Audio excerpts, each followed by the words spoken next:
Bismillahirrahmanirrahim. Assalamualaikum warahmatullahi wabarakatuh. Alhamdulillah rekan-rekan yang Allah muliakan, pada malam hari ini kita bisa masuk kepada materi yang ketiga, ya, mendesain bisnis, ya, rancang bisnismu, lebih kurang begitu. Sebentar, saya coba cek dulu. Saya belum buka. Saya coba share screen-nya.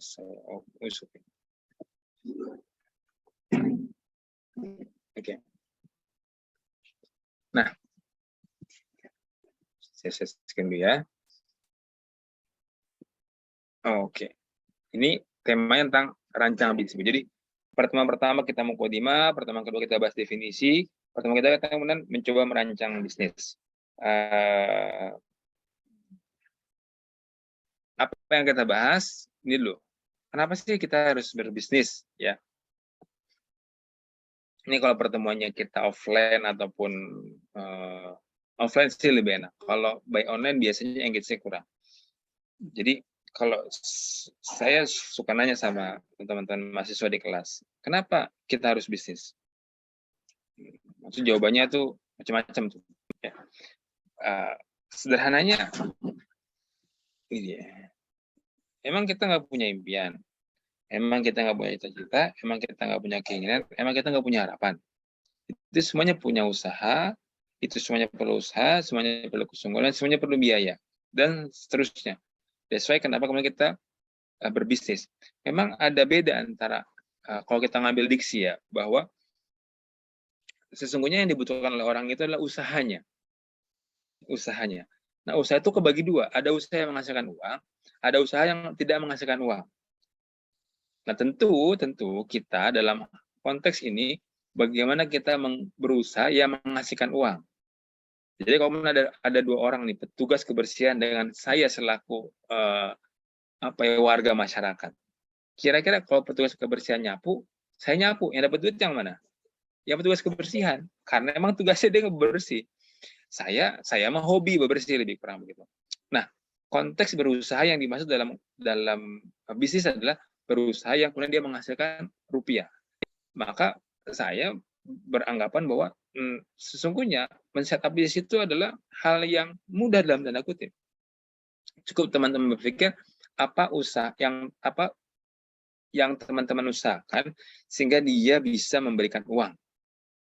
Maka itu adalah bisnis sederhana gitu. Nanti kan tinggal bicara seberapa lama usaha kita yang menghasilkan uang ini bertahan.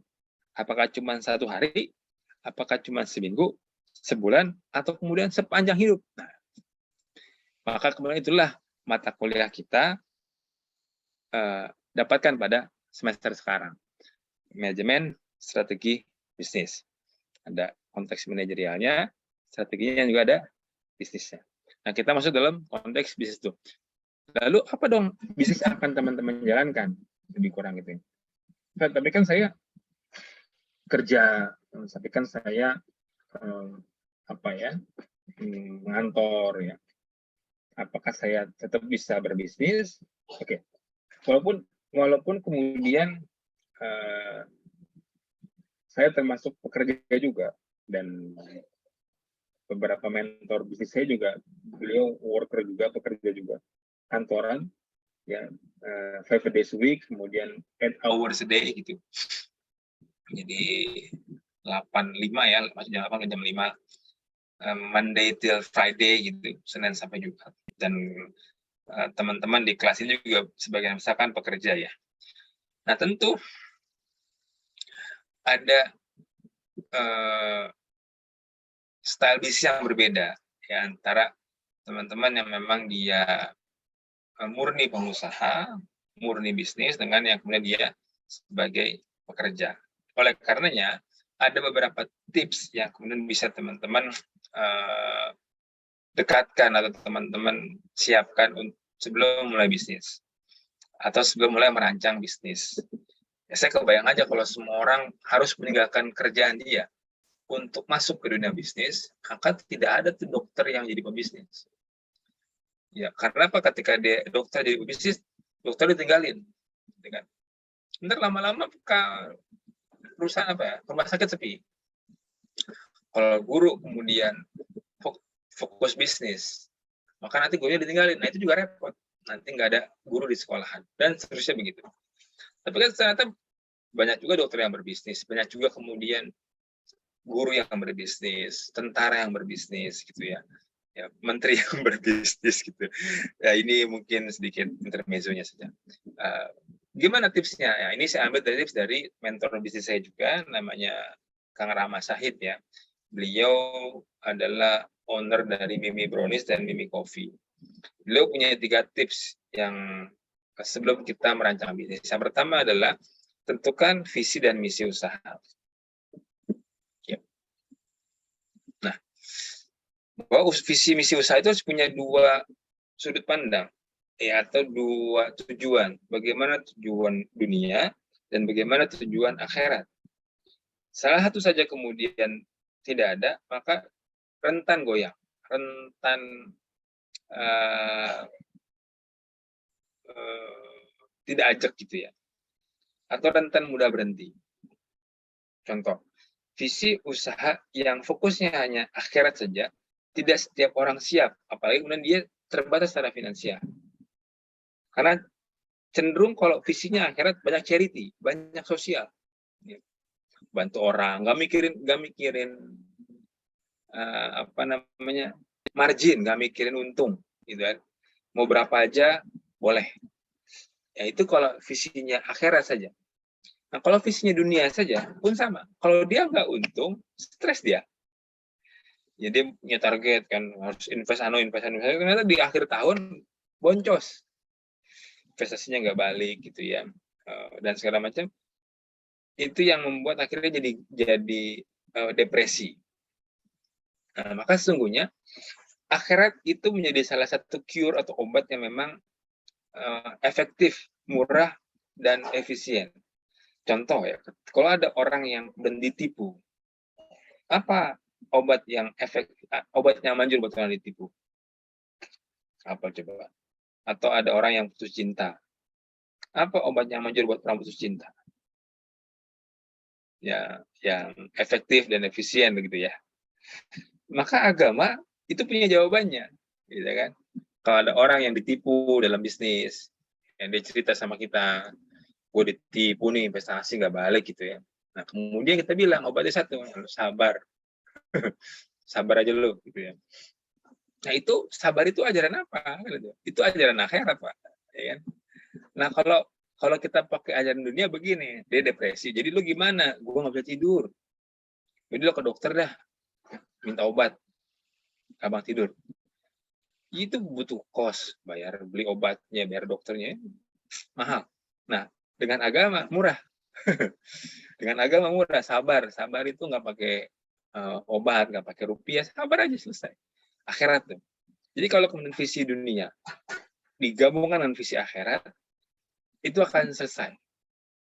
Orang-orang yang rugi bilang begini nih, di dunia dia rugi, dia bilang tenang, kalau ini baik, Allah akan ganti gue di akhirat. Oh, udah selesai udah. Gitu ya. Jadi saya mah termasuk orang yang tidak bisa memisahkan agama dari segala macam sesi kehidupan kita. Pada orang-orang yang kemudian hari ini mengkampanyekan untuk memisahkan dunia dari agama, nggak bisa. Contoh lagi yang kedua. Bahkan sesungguhnya agama itu membantu permasalahan negara. Ketika ada orang minta-minta, ya, apa perintah yang mendorong orang untuk membantu orang yang minta-minta? Jawabannya adalah perintah agama. Ini kebaikan, bantu. Ya. Bahkan lewat peraturan negara, banyak sekali yang tidak bisa diambil. Contoh misalnya pajak. Bisa pemerintah ngambil 100%. Maaf, nggak bisa. Tapi zakat, itu tersalur, Pak. Ya, tiap tahun lewat Ramadan tuh zakat orang bondong-bondong ke masjid. Ya kan? Ini contoh kecil ya, bahwa ternyata sesungguhnya ajaran agama itu bisa membantu suatu negara atau bahkan pemerintahan. Nah, oleh karenanya kemudian negara kita berdasarkan atas ketuhanan yang Maha Esa. Berdasarkan atas ya keberagamaan gitu. Bukan semangat tidak beragama begitu ya. Nah, saya sedikit cerita terkait dengan bagaimana kisah sahabat Utsman bin Affan, kemudian satu tokoh ekonomi atau pengusaha Muslim pada masanya yang sangat cerdik dan cerdas mengombinasikan dua visi dunia dan akhirat. Beliau melihat selaku pebisnis, ada orang Yahudi yang punya sumber air. Dan setiap orang yang beli di orang Yahudi ini harus bayar, ngambil air bayar gitu kan. Nah, muncullah sisi bisnis, sisi pengusaha atau sisi bisnismen dari Utsman bin Affan. Beliau bilang nih ke orang Yahudi, boleh nggak saya beli atau saya sewa nih sumur ente sehari, itu berapa kira-kira? Sebut angka yang gampang 10 juta. Oke, gue bayarin. Nih. Jadi hari ini lo jualan, besok gue jualan. Gitu ya. Hari ini Yahudi jualan, besok Utsman jualan. Besoknya lagi Yahudi jualan, lusanya Utsman jualan. Ya. Kalau dari sini saja, maka kelihatan bahwa Utsman nyari duit. Ya. Ternyata apa yang terjadi ketika hari ini Yahudi jualan, orang beli itu ya beli. Besoknya Utsman jualan bilang begini, wahai orang-orang Mekah, ya, ente kalau mau beli air pada hari ini gratis, nggak usah bayar. Akhirnya orang berbondong-bondong tuh ngisi air pada hari Utsman jualan. Dan besokannya apa yang diprediksi? Yes, benar. Orang Yahudi kemudian nggak ada yang beli, gitu kan? Senin Yahudi jualan, Selasa Utsman jualan, Rabu Yahudi jualan, Kamis Utsman jualan. Maka setiap kali Yahudi jualan itu nggak ada yang beli. Kenapa? Karena di masa Utsman jualan, hari di mana Utsman jualan itu gratis. Akhirat tuh, akhirat. Nah, apa yang diprediksi seminggu kemudian? Utsman bilang begini, gimana, wahai Yahudi, laku dagangannya? Ya kan? Ya bisa diprediksi jawabannya, ya nggak ada yang beli sih. Nah, Utsman bilang gini, ya wes gini. Ya, kalau gitu sumur ente ane beli aja. Sumur ente ane beli, ini ane kasih duit 50 juta. Kira-kira kalau ada kayak begitu, mau dilepas gak? Jadi lepas Pak, dibanding gak dapat duit sama sekali. Ya kan, akhirnya apa? Akhirnya ini sumur jadi punya Utsman full, ya kan?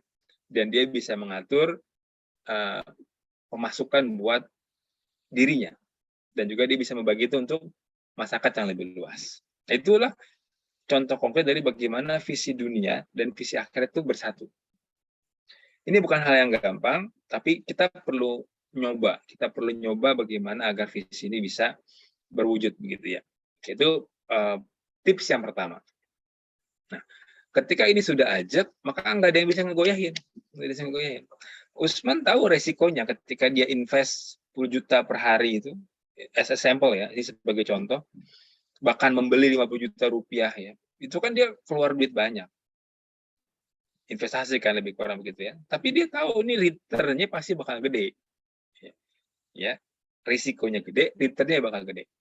Kalau memancing ikan gede, umpannya harus gede. Ente mancing ikan kecil, umpannya pur lagi gitu ya. Nggak dapat. Ya, ente mancing ikan gede, umpannya gapi, yang nggak dapat. Kalau mancing ikan gede, pancing umpannya gede juga. Kurang gitu ya. Nah, yang kedua, tipsnya adalah tingkatkan kualitas diri. Nah, ini ada 10 poin yang minimal harus kita tingkatin dalam rangka memulai bisnis yang baik gitu ya. Jadi sebelum kita rancang bisnisnya nih, ini teorinya ya, tapi teori ini based on practice. Jadi sesungguhnya kalau ini dilewatin, teman-teman akan punya setup bisnis yang ajak. Masa sih kita harus ada orang yang sudah nyampe Kota Bogor dengan jalan yang cepat tanpa hambatan. Masa kita mau nyari lagi jalan ke Kota Bogor yang masih lewat kemacetan, lewat jalan berlubang, itu kan enggak juga. Ikutin aja apa yang dia bilang. Lo kesini sih, siap gue ikutin gitu. Jadi dia bilang begitu. Rahmat Said bilang punya visi dulu yang bagus. Yang kedua, tingkatin kualitasnya dulu. Kemudian kita berpikir nih, kenapa harus ditingkatin kualitas diri kita? Ingat, Ketika kita punya bisnis, ketika kita menambah satu hal baru dalam hidup kita, maka kita harus siap kekurangan waktu yang kita miliki. Ya. Di sini ada 10 poin yang notabene akidah, ibadah, akhlak, mampu berusaha, pola pikir cerdas, fisik kuat, usaha sungguh-sungguh, efisien waktu, teratur, dan berguna bagi orang lain. Saya ambil satu contoh saja ya. Tadi, ini yang kalau yang akidah, ibadah, sama akhlak mungkin sudah mainstream ya, sudah sering saya jelaskan. Saya ngambil itu terhadap waktu saja. Efisien terhadap waktu. Nah, apakah ketika teman-teman berusaha, bisnis misalnya, apapun itu, udah mah kerja, punya keluarga di rumah, anak, istri, plus ngambil bisnis baru. Kira-kira pembagian waktunya bagaimana nih? Ya saya juga sama, termasuk yang malam hari ini ngajar juga, baik walaupun via Zoom, itu punya resiko waktu yang harus diatur. Bagaimana keluarga, anak, dan segala macam ya. Dia butuh didampingi dan segala macam. Itu pasti berdampak. Dan kalau teman-teman nggak siap, ya, dengan waktu yang mulai berkurang, nanti akan berantakan. Entah kerjanya berantakan, entah rumah tangganya berantakan. Ini kita nggak kita harapin. Kita berharap ketika kita mulai bisnis baru, yang kita sudah punya itu nggak lepas. Ya. Nah, ini juga mirip dengan satu kisah ya, Andri Wongso ya. Andri Wongso itu juga satu motivator ya. Beliau bilang begini, dalam satu kisahnya disebutkan bahwa ada seseorang muda yang kemudian dia mengeluh terkait hidupnya. Hidupnya dia ngeluh dengan hidupnya. Dia ketemu sama satu orang tua bijak dan curhat, dia bilang, gini pemuda, wahai orang tua, saya sangat capek sekali dengan hidup saya begitu. Kira-kira orang tua punya tips apa buat saya? Dikasih keranjang kosong nih keranjang kosong. Tugas kamu cuma satu, ya, ambil isi keranjang kamu dengan setiap kali kamu punya ingin, isi keranjang ini dengan batu. Nah, oke nih, akhirnya nih pemuda setuju, dia diambil itu keranjang, digendong itu keranjang, awalnya kosong. Oke, tiap kali dia pergi dari rumah nih orang tua bijak, dia pulang ke rumah, ketika dia ingin, diisi itu keranjang. Ingin lagi, isi lagi keranjang. Nah, ketika sudah penuh, ini pemuda balik kepada si orang tua bijak dan bilang begini, orang tua bijak, ini saya sudah penuh nih keranjang, kira-kira gimana solusinya?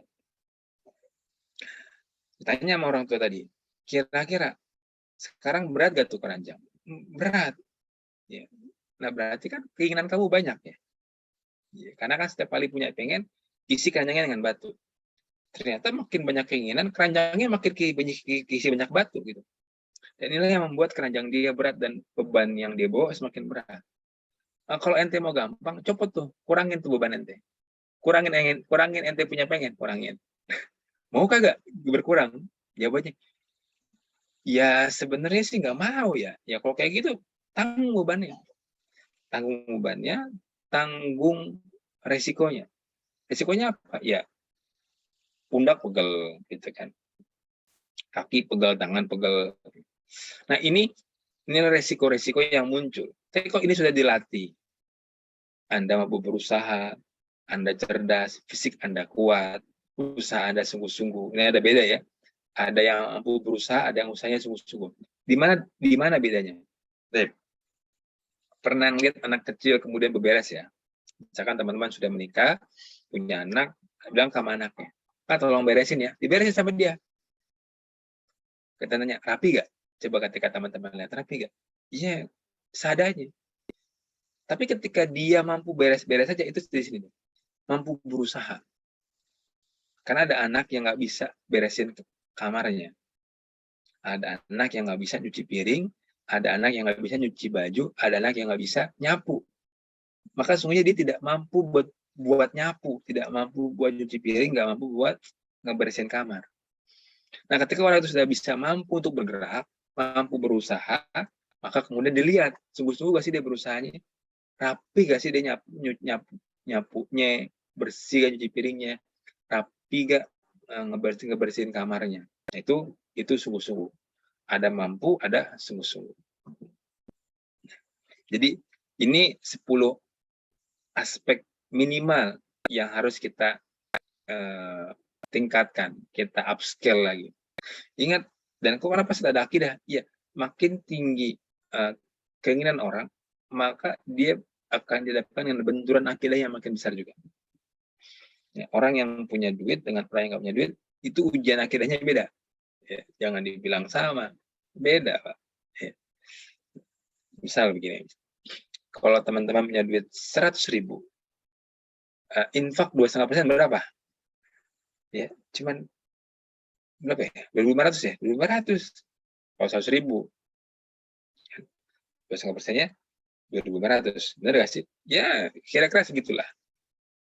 Karena 25%-nya kan 25.000 ya. Iya, benar. Tuh. Jadi kalau cuma 2,5%, dia 2.500. 100.000, 2.500. 100 juta. Wah, jadi gede tuh angkanya tuh. Jadi 2,5 juta. Ini kan? 100.000, 2.500. 100 juta. Jadi 2,5 juta. Nah, kalau teman-teman nggak siap akidahnya, ini juga satu otokritik mungkin buat kita semua. Jangan-jangan Allah nggak ngasih kita uang banyak karena kita belum mampu untuk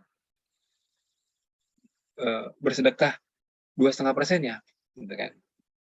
Kan kebayang kalau tadi 100.000 aja 2.500, kalau 100 juta berapa tuh? Kan udah 2,5 juta. Jadi enteng 2,5 juta itu belum zakatnya, itu baru sedekahnya, Pak. Kan? Jadi ada sedekah kan, gitu lebih kurang. Nah, ini poin kedua. Ya, poin ketiganya adalah lihat peluang. Ya, lihat peluang. Jadi setelah tahu visi misi dunia akhirat, kemudian dekatin kualitas diri, yang ketiga adalah mulai nih lihat peluangnya, Pak. Nah, di pertemuan offline juga saya biasanya nanya, siapa di antara teman-teman yang sudah pernah punya bisnis atau sekarang punya bisnis? Ada yang ngomong nih boba, Thai tea, ada yang ngomong lagi misalnya cireng, cimol, ada yang ngomong lagi misalkan bakpao. Saya nanya, kenapa teman-teman milih jualan boba, Thai tea, bakpao, cireng, cimol, dan seterusnya? Dia ngomong tuh ABCD gitu kan. Saya tanya, sekarang bisnisnya masih ada apa enggak? Tutup, Pak, tutup. Ada yang setahun, ada yang 2 tahun, ada yang 3 tahun. Saya tanya, kenapa tutup? Nah, ini menjadi pertanyaan yang menarik kalau teman-teman hari ini juga sedang berbisnis, ya, atau mau berbisnis, maka pertanyaan-pertanyaan tadi bisa untuk ditanyakan ulang. Oke, kita coba lihat apa yang diramu. Yang ini sebenarnya risetnya di 2021 itu ada 5 produk tren bisnis 2021. Pertama ada food and beverage. 2022 teman-teman bisa searching lagi, kayaknya sih e-commerce mungkin ya. Itu sebagai salah satu platform bisnisnya. Tapi produknya food and beverage, kecantikan perawatan, tanaman dan berkebun, olahraga, dan di sini ada teman alat tulis ya. Tapi mungkin orang nggak terlalu banyak alat tulis itu di mana. Jadi kira-kira inilah 4 poin di 2021 yang kemarin lagi hype. Food and beverage, makanan, minuman gitu ya. Kemudian kecantikan perawatan tubuh, ya, maka muncullah tuh yang glowing ya.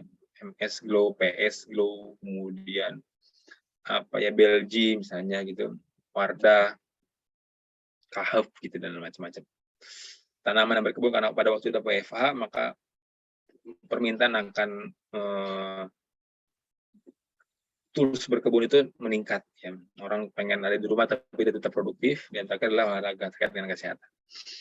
Nah, setelah teman-teman melihat kira-kira ini yang lagi hype di tahun sekarang, maka cocokkan dengan tiga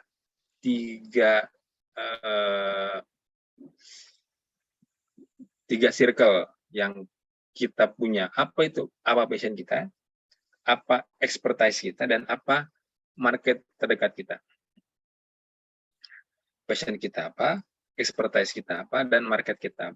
Make story short, saya ingin sampaikan bahwa passion itu sesuatu yang kalau teman-teman lakuin itu senang. Nggak perlu dibayar pun teman-teman ngelakuin. Tapi kalau expertise itu adalah keahlian. Ya, keahlian. Beda teman-teman antara passion dengan expertise. Kalau passion itu ada dokter gigi yang passionnya nyanyi, ya mungkin itu bisa dikembangin. Ya. Saya sedang jalan Tung Desa Waringin itu dia punya passion ngajar, ya pelatihan ya, ngajar pelatihan. Tapi expertise-nya dia marketing, dia tuh orang marketing. Dia punya strategi marketing. Tapi hobinya ngajar, hobinya public speaking, melatih gitu ya. Maka satu ketika saya juga pernah berguru dengan beliau gitu, dan mengoleksi juga buku-bukunya beliau. Dia tergabung juga dalam membernya Tung Desa Waringin. Beliau itu rutin setiap bulan tuh ngirimin pelatihan, Zoominar for free 3 hari 3 malam terkait dengan financial revolution. Dikasih gratis, tapi yang dikasih daging semua materinya. Saya nanya, kok dia mau ya ngasih pelatihan 3 hari 3 malam by Zoom live lagi, bukan recording gitu. Oh, ini kan saya recording ya. Tapi gratis. Itu untung dari mana gitu kan. Ternyata dia bilang, saya begini tuh karena seneng gitu. Nah, saya jualan di mana? Saya jualan di properti, saya jualan di laundry, dia punya laundryan juga.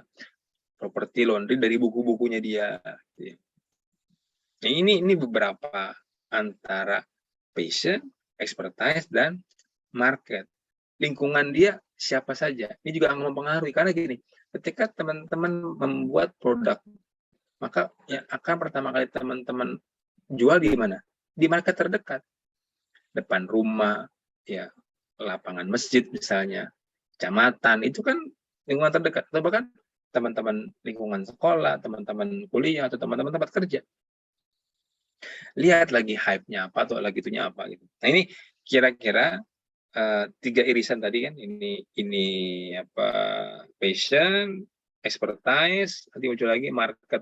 Nah, tengah-tengahnya lah jadi setup bisnisnya. Oke, jadi itu gambarannya. Nah, Rahma Syahid itu dia punya passion di kuliner. Dia suka makan, dia suka nyemil. Passion ini itu. Hobi dia makan, nyemil gitu kan. Ya, tapi dia punya expertise di marketing gitu, di jualan, sales. Dia punya expertise itu. Dan lingkungan terdekat dia adalah komunitas apa? Komunitas komunitas bisnis ya. Dia punya komunitas bisnis, punya tim pelatihan, dia juga konsultan begitu, punya banyak orang-orang yang agennya beliau begitu. Akhirnya dia munculnya produk namanya Mimi Brownies ya, and Mimi Coffee. Itu adalah perpotongan dari passion beliau terhadap kuliner, expertise beliau terkait dengan jualan, dan juga market beliau banyak yang komunitas-komunitas tadi. Ini sebagai contoh, mohon maaf saya belum menampilkan contohnya, harusnya saya jelaskan secara by tulisan, tapi qadarullah karena beberapa hal saya belum, nanti dalam pertemuan kita mudah-mudahan saya bisa sampaikan lebih detail terkait dengan bagaimana sih kombinasi dari passion, expertise, dan market. Tapi sekian dulu pertemuan ketiga kita. Nah, sebenarnya ada tugas buat teman-teman adalah bagaimana teman-teman menyusun bisnis atau draft bisnis yang teman-teman pikirkan dari passion, expertise, dan market tadi. Yang teman-teman punya tentunya ya, passion teman-teman apa, expertise-nya apa, coba rancang bisnis dari situ. Nah, pekan depan mudah-mudahan teman-teman bisa sudah punya rancangan bisnisnya, dan kita akan diskusi di situ ya. Tapi mohon maaf saya kalau kurang panjang dan kurang banyak. Mudah-mudahan kita akan lanjut diskusi di grup. Assalamualaikum warahmatullahi wabarakatuh.